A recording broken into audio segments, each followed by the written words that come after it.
wakwaNtombela bafethu ngicela nje ukuthi umuntu ungene kule khasi cofoze usubscribe button ukuze kuzothola konke bafethu okwenzakalayo kuyona ke le channel bafethu ziningi bafethu izinto ezenzakalayo sijwayele ukuyifaka ezinye izinto mhlawumbe uthola ukuthi ziyenzeka ngakuwena ezinye izinto uthuka nje so experience uthi hayibo bafethu kanti emhlabeni kunjena ngino 3 days ngingasamtholi sasikade sikhulumile ukuthi ucela ukuthi ngimenzise ilicense ngamnikeza imali ye-8,000 nekhadi ngamthengela nefoni manje ngisamthola efonini angimtholi indawo la engimfuna khona kodwa futhi ngiyabona ngoba besazi ngisho iphini yekhadi lami uyakhona imali ayikhiphayo kodwa ucingweni ngimtholi ileyo nto edala ukuthi ngibhalele uZoso ngenxa ukuthi ngicela ukuthi angisize sifune lo muntu ngoba siyathandana naye futhi uyaqala ukuyenza lento sino 6 months sithandana bekuhamba kahle yonke into asikaze sibe nalezi inkingi kodwa emva kokuthi nje ngimthembisa uzomela ngizela license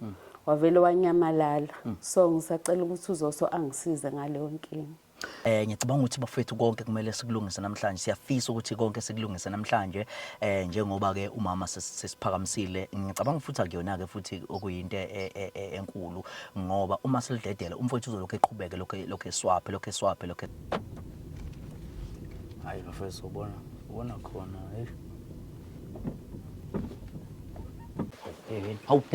sorry. Yawe. Mana.